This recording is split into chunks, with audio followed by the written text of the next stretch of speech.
북한의 통치 이념은 김일성 시대에는 이제 주체 사상이 통치 이념이었고요.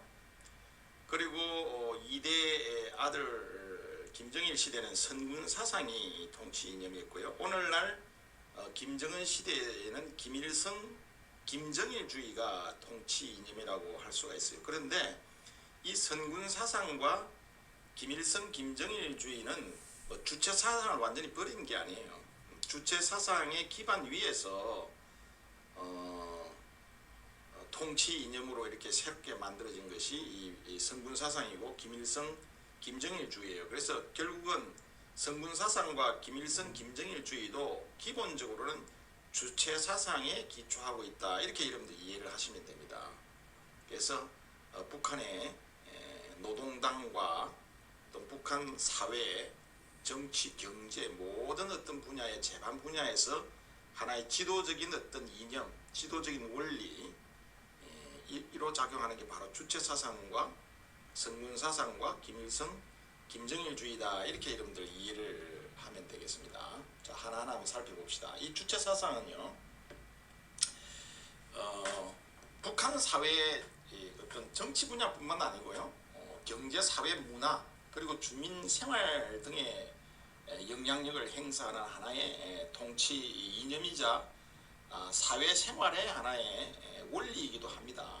그리고 이 주체 사상은 노동당 규약과 이 헌법에도 유일한 지도 사상이고, 또 모든 인민 대중과 노동당과 그리고 정치, 경제, 사회, 문화 활동의 지도적 지침을 제공하는 것이다. 이렇게 규정이 되어 있어요.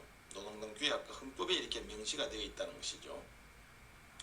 자, 이 주체 사상은 2009년도에 이제 개정이 된 헌법에서 선군 사상과 더불어서 자기 활동의 지도적 지침이다. 이렇게 이제 개정이 되고요.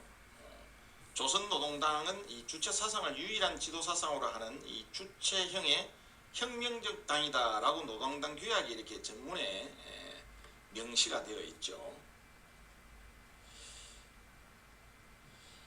이 주체 사상이 처음에 확립될 때 초기에는요, 이 주체 사상의 성격은 이 외세에 대항하는, 즉 제국주의 세력에 대항하는 이 대외적인 어떤 주체의식 확보에 주안을 두었습니다.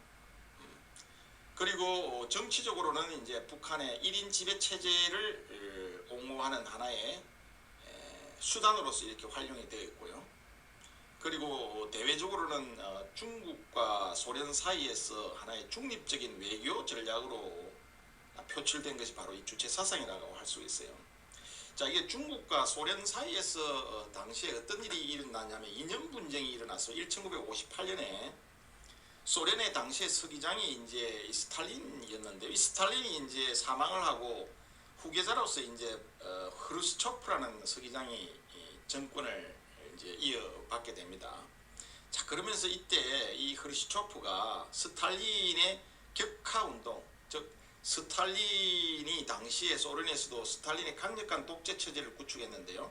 이 스탈린의 독재 체제를 강력하게 비판하면서 흐루시초프가 스탈린 격하 운동을 벌이게 됩니다. 자, 그러면서 당시 공산주의 국가의 종주국이라고 할 수 있는 소련과 그리고 중국 사이에 이 이념 분쟁을 놓고 굉장한 어떤 그 대립을 일으키게 됩니다.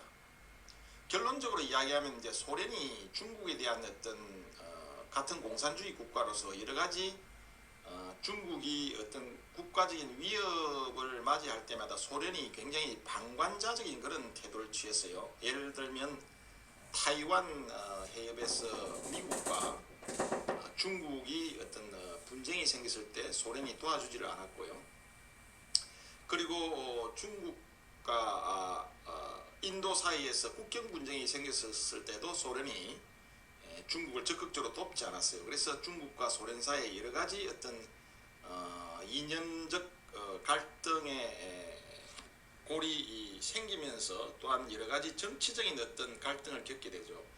이러는 사이에 이제 사실은 북한은 중국과 이 소련 사이에서 사실 샌드위치가 되어가지고 이 어느 쪽도 편을 들 수 없는 그런 상황이 된 것이죠. 그래서 이때에 이제 주체 사상을 하나의 북한식 어떤 사상으로 이렇게 내세우면서 이 중국과 소련 사이의 어떤 갈등 문제에서 어떤 중간적인 위치를 취하는 이런 어떤 외교 전략으로 또 이 주체 사상을 또 활용을 했죠.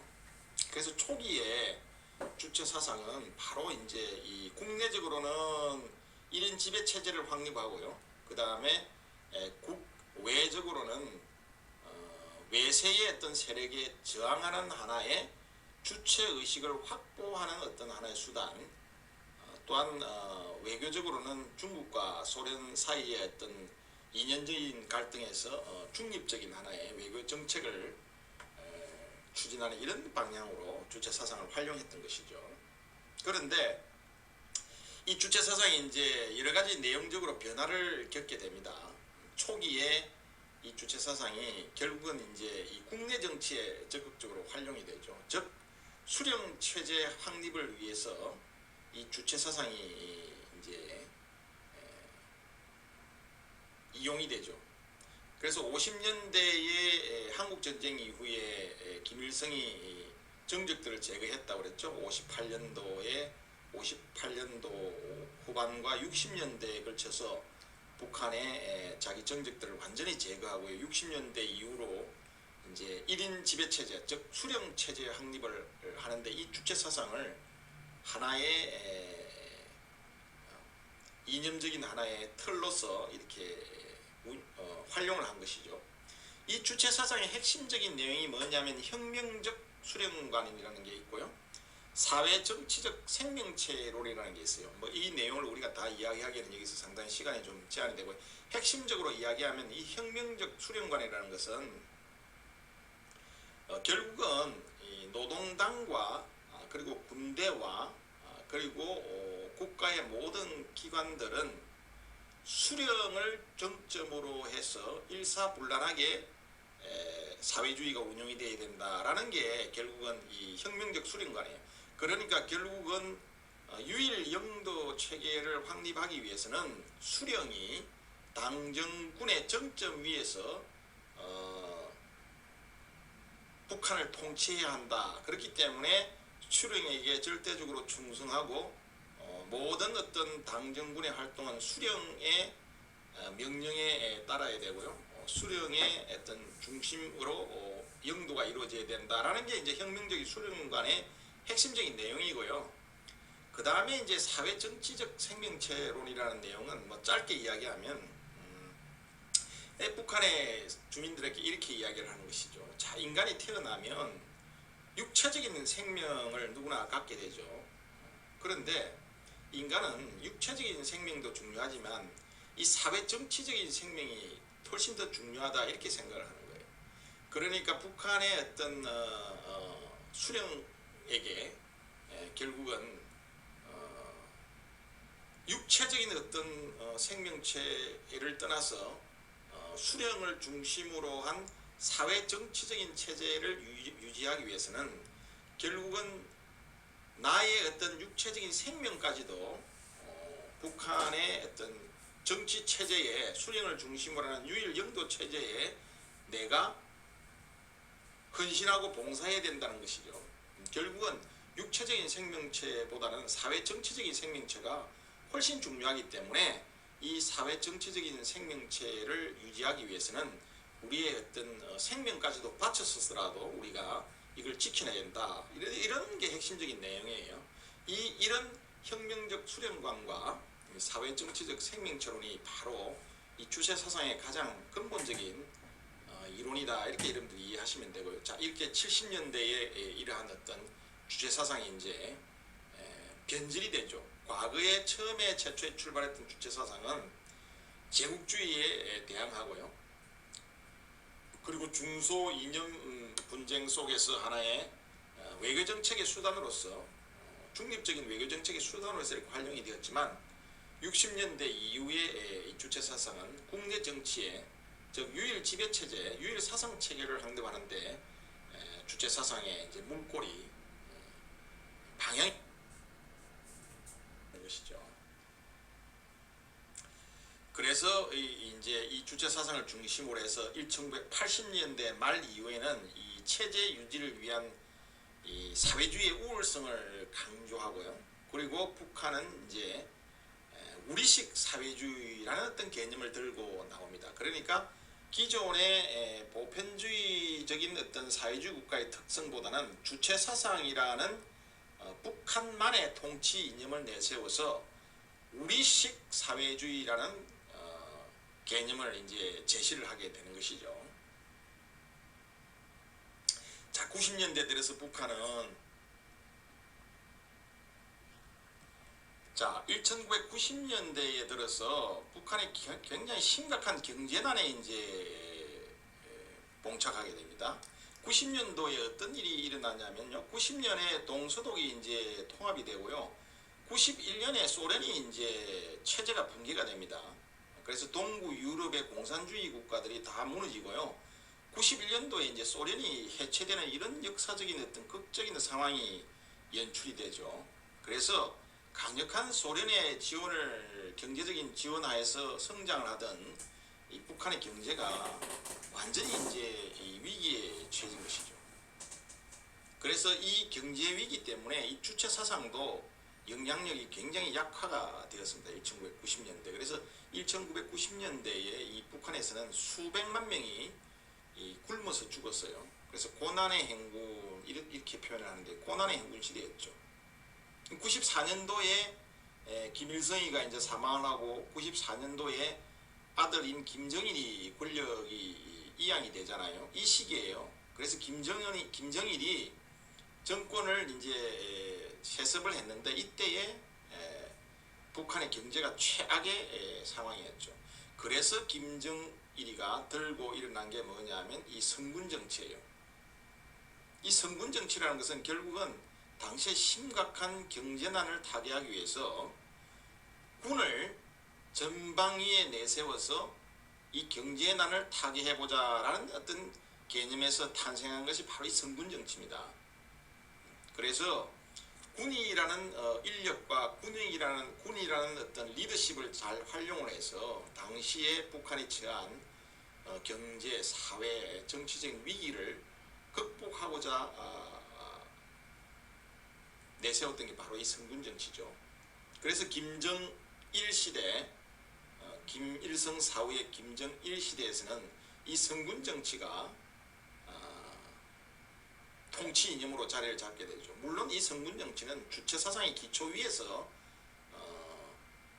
수립이 된 것이지 뭐 주체 사상을 버리고 성군 정치를 취한 것은 아니에요. 그래서 2000년대에는 이 성군 정치가 새로운 통치 논리로 이렇게 표방이 되었고요. 그리고 2000년 이후에 이제 2011년도 말에 김정일이가 이제 또 갑자기 사망을 하게 되면서 아들인 김정은에게로 이제 권력이 이양되면서 다시 이 성군 정치는 이제 완전히 버리고 김일성 김정일주의를 이제 김정은이가 내세우기 시작합니다. 김정은이 아버지로부터 권력을 받았을 때 이 김정은은 군이 굉장히 두려웠어요. 17년 동안 아버지가 북한을 통치하면서 성군 정치를 표방했기 때문에 북한의 군부들의 입김이 엄청 세어진 것이죠. 그래서 어린 나이에 28살에 권력을 갑자기 물려받은 김정은은 이 군이 굉장히 두려웠던 것이죠. 그래서 군을 제거하기 시작합니다. 그래서 이제 중심을 군에서 노동당으로 다시 이제 체제를 당의 권력을 군에서 노동당으로 이관하는 작업을 하면서 새로운 통치 이념으로 대두된 게 바로 이 김일성 김정일주의예요. 그러니까 아버지와 할아버지가 여전히 북한 사회에서는 굉장히 존경받는 인물이었기 때문에 권력의 기반이 약한 김정은의 입장에서 볼 때는 아버지의 유은 통치와 할아버지의 존경심 이런 것을 기초로 해서 권력을 강화를 해야 하는 게 급선무였죠. 그래서 김정은이가 우리가 TV나 조선중앙방송이나 또 여러가지 노동신문에 보면 할아버지 흉내를 굉장히 많이 냅니다. 머리도 이렇게 올백으로 이렇게 스타일을 하는 게 전형적인 김일성의 스타일이거든요. 그래서 이 몸도 굉장히 이제 이 몸무게도 많이 불려가지고 전체적으로 풍기는 이미지가 할아버지인 김일성의 스타일을 내모로 해가지고 북한 주민들로부터 존경심을 이제 불러일으키고 김일성에 대한 향수심을 자극해서 결국은 권력을 강화하는 이런 초기 행태를 좀 보냈어요. 지금은 이제 김정은이 완전히 권력을 장악했죠.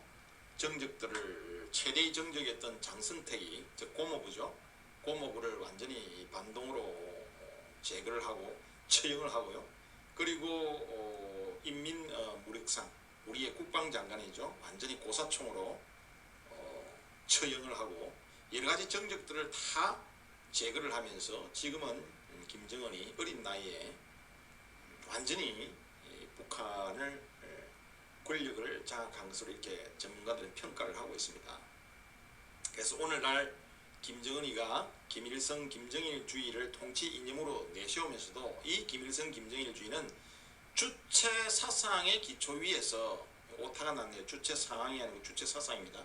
주체 사상의 기초 위에서 우리 국가 제일주의를 지속적으로 지금 재창을 하고 있죠. 자, 그런데 이 주체 사상에는 여러 가지 이제 한계점을 보이기 시작했습니다. 90년대에 북한의 경제가 엄청난 위기에 처하게 되면서 북한이 국제적으로 이제 고립이 되죠. 그리고 심각한 어떤 경제난, 북한의 미사일과 핵무기 개발 등으로 인해 가지고 국제적으로 북한이 고립이 되고요. 그리고 심각한 경제난 때문에 체제 위기를 맞게 되죠. 그래서 여러 가지 이 주체 사상도 그동안 북한 인민들에게 하나의 정신적인 어떤 사상적인 어떤 지주 역할을 했던 이 주체 사상이 북한 주민들에게 잘 맥히지가 않는 거죠. 그래서 북한 주민들도 먹고 살기가 어려워지니까 이 주체 사상을 비롯한 이 북한식 사회주의 이념이 권력을 독점하고 또 김일성 일가의 어떤 우상화를 위한 어떤 정략적 도구로 활용되고 있다는 것을 이제 북한 주민들도 인식을 하게 되니까 결국은 이 주체 사상을 가지고 북한 주민들을 더 이상 이제 결집을 시키는 데는 한계를 보였다는 것이죠.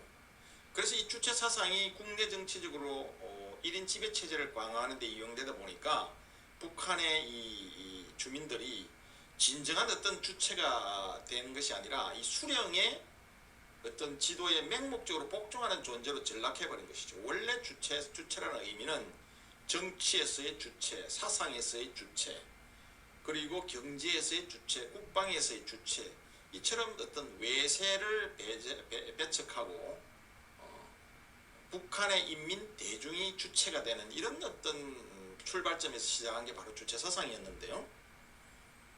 이 이후에 주체 사상이 권력 지배를 강화하기 위한 하나의 국내적인 정치 도구로서 이용되다 보니까 이 주체 사상이 결국은 변질이 되어서 한계점을 노출하게 된 것이죠.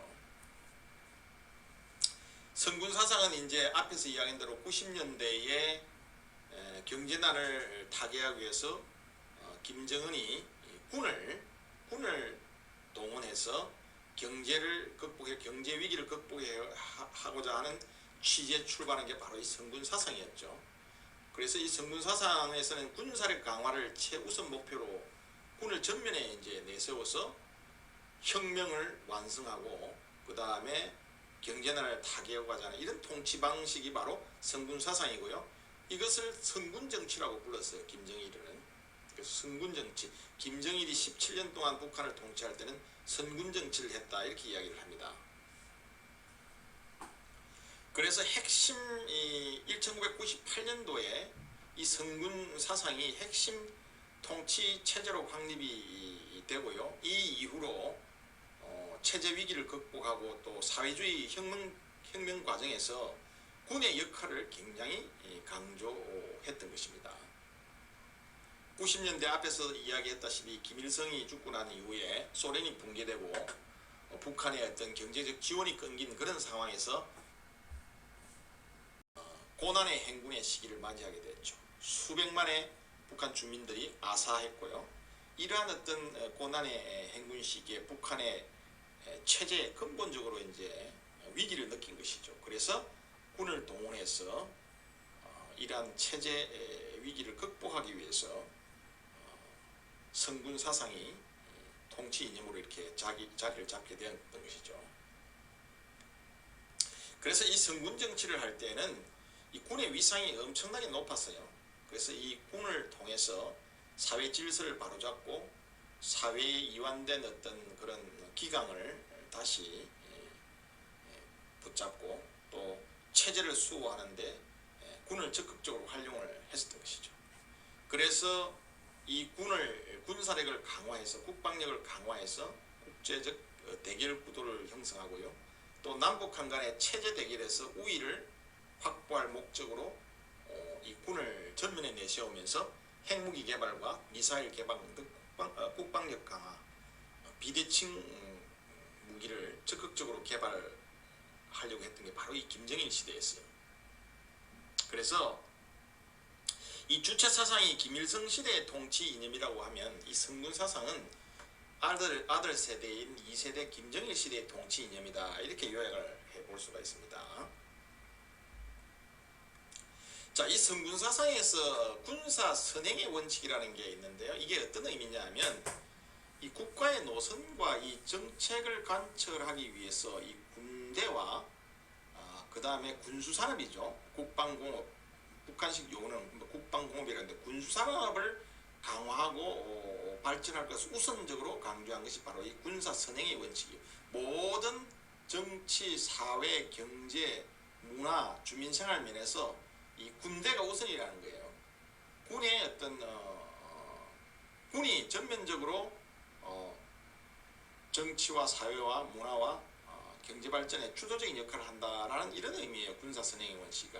그래서 국방 위주의 국가 기구를 이제 수립을 하는 것이죠. 그래서 군을 디딤돌로 해서 김정일이 영도 체계를 더욱더 굳히기 위한 하나의 규범적인 원리가 바로 이 성군 사상이었고요. 그래서 이 국방위원회가 하나의 권력기구로 등장을 하게 됩니다. 기존의 국방위원회는 평시에는 아무런 힘이 없는 조직이었어요. 전시에만 이 국방위원회가 이제 작동하는 거였는데 성군 사상을 통치 이념으로 채택하면서 이 국방위원회가 실질적인 통치 조직으로서 자리매김을 한 것이죠. 그래서 김정일이 국방위원회의 위원장으로 이렇게 등극을 하게 됩니다. 그래서 국방위원회를 중심으로 17년 동안 북한 체제가 유지가 되고요. 이 국방위원회가 바로 북한 전체의 어떤 정권을 지도하고 관리하는 이런 중추적인 역할을 한 것이죠. 그리고 이 성군 사상에서는 군대가 혁명의 주력군이 된다는 점을 강조하고 있는 것이죠. 자, 김정일 시대 이 2009년도에요. 헌법과 이 노동당 규약을 개정을 하게 됩니다. 여기에 아주 재미있는 내용이 있어요. 공산주의에 관한 언급을 삭제를 합니다. 자, 여기서 말하는 공산주의라는 것은 일반적으로 우리가 91년도 소련이 붕괴하기 이전에 동구 유럽과 또 소련과 중국 등 이런 공산주의, 사회주의 체제, 즉 보편적인 사회주의 체제에서는 통치 이념이 바로 마르크스 레닌주의라고 그랬죠. 마르크스 레닌 사상인데요. 이것을 핵심으로 하는 게 바로 이 공산주의에 관한 내용인데, 이런 것을 2009년도 헌법과 노동당 규약을 개정하면서 공산주의에 관한 언급을 완전히 삭제를 해버립니다. 그리고서 주체 사상이 유일한 지도 사상임을 명문화해버리죠. 이 말은 어떤 의미냐면 이제 더 이상 북한은 마르크스 레닌 사상을 통치 이념으로 하지 않는다라는 선언이에요. 공산주의에 관한 언급을 삭제를 했으니까요. 법을 개정해서 헌법과 노동당 규약에. 그래서 주체 사상이 이때부터 유일한 통치 이념이다라고 이제 명문화시킨 거죠. 그래서 이 공산주의에 대한 어떤 삭제와 내용 삭제와 주체 사상, 이어서 성군 사상의 유일 지배 이념하는 바로 이제 김일성과 김정일 세습 체제의 이론적인 어떤 정당화를 위한 어떤 작업이었다는 것이죠. 결국은 김일성에서 김정일로 권력이 이양이 되면서 결국은 주체 사상과 성군 사상이 유일 지배 통치 사상이다라고 이제 하나의 정당화하는 작업이 바로 이 공산주의에 관한 언급을 삭제한 내용, 성군 사상의 대도, 이런 것들이 하나의 세습 체제를 정당화하기 위한 하나의 작업이었다, 이렇게 이제 분석을 해볼 수가 있는 것이죠. 자, 이제 3대째 김정은 시대에 들어서서는요, 이 김일성을 영원한 주석으로 표현을 하고요, 김정일을 영원한 국방위원장으로 헌법 서문에 명문화합니다. 2012년 4월에 이제 헌법을 개정을 하죠. 북한은 14차례의 총 헌법을 개정을 합니다. 이 헌법이 개정될 때마다 여러 가지 이제 정치 체제, 통치 기구의 변화와 그리고 통치 이념의 변화가 늘 있어 왔죠. 그래서 14차례의 헌법을 개정하게 되는데요. 2012년도, 즉 2011년도에 이제 아버지 김정일이 사망을 하고 권력이 권력이 이제 세습화되는 과정에서 김정은이 자기 권력을 이제 강화하기 위해서 할아버지를 영원한 주석, 아버지를 영원한 국방위원장으로 이렇게 헌법 서문에 명문화하고요. 이 김일성과 김정일주의를 당의 지도적 지침으로 채택을 합니다.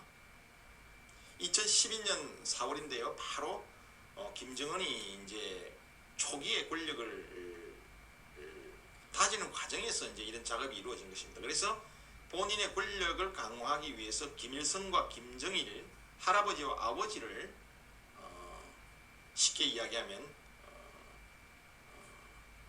내세워서 북한 주민과 북한의 어떤 사회를 결집시키는 이런 어떤 계획을 한 것이죠. 이게 바로 김일성, 김정일주의예요. 그래서 김일성, 김정일주의는 인민 대중의 자주성 실현을 위한 혁명사상이다, 이렇게 김정은이 강조를 하고 있고요. 그리고 이 김일성, 김정일주의는 사회 변혁과 이 인민 대중의 이익을 옹호하기 위한 어떤 지도적인 여러 가지 원리, 방법, 이런 것들을 포함하고 있고요. 그리고 이 김일성, 김정일주의는 앞에서 설명한 대로 김정은의 어떤 권력 기반을 공고히 하는 과정에서 내세운 새로운 통치 이념이다, 이렇게 이야기를 할 수가 있어요. 그래서 이 주체 사상과 성군 사상의 어떤 사상적 기반을 두고 이 김일성, 김정일주의를 체계화해서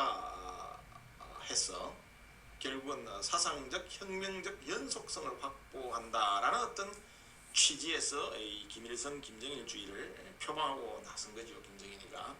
그래서 이 김일성, 김정일주의도 결국은 주체 사상과 성군 사상의 사상적인 기반을 두고 김일성, 김정일주의는 김정은이 자기 권력을 공고히 하는 그런 과정에서 내세운 통치 이념이라고 할 수가 있습니다.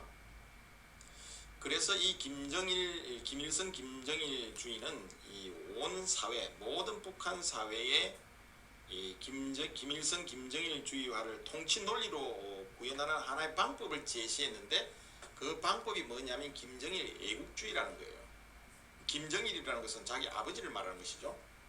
그래서 김정일 애국주의를 제시를 하면서 이 김정은이가 당중앙위원회에 담화를 했어요. 이때 김정일 애국주의를 구현하여 북왕족 건설을 다그치자라는 제목으로 본인이 처음에 이제 권력을 공고히 하는 과정에서 김정일 애국주의를 이제 내세운 것이죠. 그래서 이 김정일 애국주의를 처음으로 공식화했어요. 2011년 21월에 말에 김정은 아버지가 김정일이가 사망을 하고 그 2012년도부터 이제 본격적으로 김정은이 이제 권력을 장악해 나가기 시작하는데요. 그때에 내세운 것이 김정일 애국주의를 내세운 것이죠. 그래서 2012년 7월에 김정일 애국주의를 공식화하면서 북한 주민들을 결집시키기 시작합니다. 그리고 정적들을 제거를 하기 시작하죠. 체제 결속과 유일 영도 체계를 확립하기 위해서 이 김정일 애국주의를 철저하게 구현해야 된다라고 이제 내각 전원회의 확대회에서 이렇게 강조를 했고요. 또 2015년 신년사에서는 이 김정일 애국주의를 5대 사상교양의 하나로 강조를 했을 뿐만 아니라 2016년 3월에는 이 김정일 애국주의를 조국 번영의 위력한 사상 정신적 무기다라고 이렇게 표현을 했어요. 즉 김일성 김정일주의는 김정은 시대의 통치 이념이고요. 이 김일성 김정일주의의 통치 이념을 구체적으로 구현하기 위한 하나의 방법이 김정일 애국주의라는 것입니다. 그래서 김일성 김정일주의와 김정일 애국주의를 여러분들 잘 구분해서 이렇게 생각을 하면 됩니다. 결국은 김일성 김정일주의라는 김정은 시대의 통치 이념을 구체적으로 구현하기 위한 하나의 방법과 수단이 김정일 애국주의라는 거예요. 그래서 2016년 5월 7차 당대회, 여기서 당대회라는 건 뭐냐면요, 북한의 이제 유일한 그 당이 노동당이잖아요. 나중에 이제 다음 주에 우리가 북한의 권력 구조에 대해서 이제 논의를 할 텐데 그때 이제 자세하게 좀 이야기를 할 거예요. 그래서 당대회, 뭐 중앙위원회 여러 가지 용어가 나오기 때문에 잠깐 설명을 하자면요.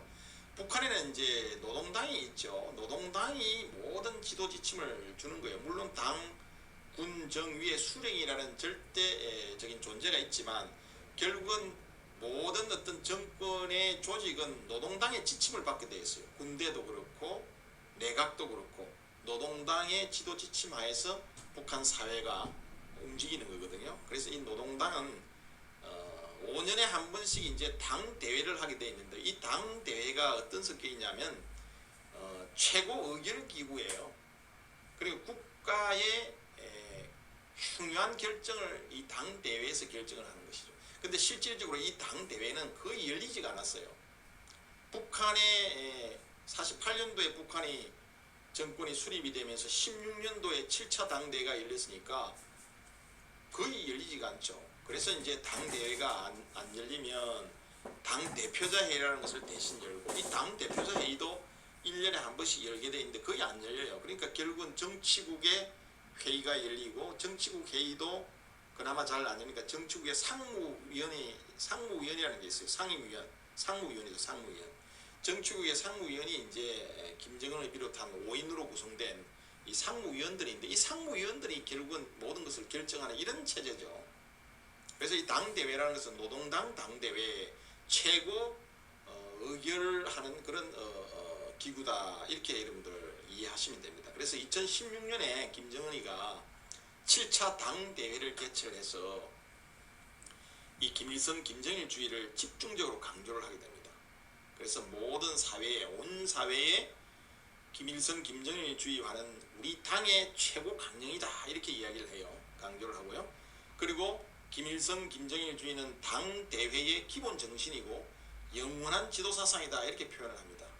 그래서 김정은이 등극한 이후에 7차 당대회를 열면서 이 김일성 김정일주의를 내세면서 북한의 정치와 사회 주민들의 결속력을 강화를 하고 본인의 권력을 공고히 하는 하나의 수단으로서 바로 이 김일성 김정일주의라는 통치 이념을 더욱더 다져갔던 것이죠. 그리고 2017년도에도 이 북한은 김정일 애국주의를 이 조국에 대한 사랑의 최고 정화로 이렇게 표현을 하면서 김일성 김정일주의와 김정일 애국주의를 이 체제 구현의 이념으로 지속적으로 내세우고 있습니다. 그리고 19년 신년사에서부터는 이 주체 사상의 기초 위에서 우리 국가 제일주의를 재창을 하기 시작하고요. 20년 이 자력갱생 기조 아래서 집중적으로 김일성, 김정일주의를 부각을 합니다. 그래서 이 김일성, 김정일주의를 인민대중제일주의로와 함께 김정은 시대를 상징하는 탐론으로 집중 부각을 하죠. 김정은 시대에서는 이 김정은은 유독 인민대중이 주체라는 말을 굉장히 많이 강조를 하고 있어요. 왜냐하면 아버지 때인 김정일 시대에서는 이 군이 권력을 독점하고 있었기 때문에 이 군을 제거하기 위해서는, 군의 힘을 빼기 위해서는 인민대중의 절대적인 지지를 받아야 하는 거거든요. 그렇기 때문에 김정은은 늘 인민대중 속으로 들어가서 인민대중의 지지를 받기 위해서 노력을 하고 있죠. 그래서 인민대중제일주의를 내세우고 있는 것이죠. 그래서 북한의 군부는 지금 상당히 힘이 빠져 있는 상태고요. 국방위원회가 폐지가 되고 국무위원회가 당 중심의 국무위원회가 부활이 되면서 김정은이 국무위원회 위원장으로서 등극을 했죠. 그래서 이 김일성 김정일주의는 김정은 시대의 하나의 중요한 어떤 상징이 된 것이죠. 그래서 김일성 김정일주의는 주체 사상에 기초해서 전일적으로 체계화된 혁명과 건설의 백과 전서이고, 또 인민 대중의 자주성을 실현하기 위한 실천적 투쟁 속에서 그 진리성과 생활력이 검증된 혁명적이고 과학적인 사상이다라고 8차 당대회에서 김정은이 강조를 했죠. 이 김정은 시대에 이르러서는 당대회를 굉장히 활발하게 하고 있어요. 왜냐하면 아버지 시대인 김정일 시대에는 군이 중심이었기 때문에, 성군 정치를 했기 때문에 노동당이 중심이 아니라 국방위원회가 중심이었죠. 그런데 김정은 시대에서는 이제 노동당이 중심이 되는 그런 정치 체제로 변화를 했거든요. 그래서 이 노동당의 당 대회를 자주 열었어요.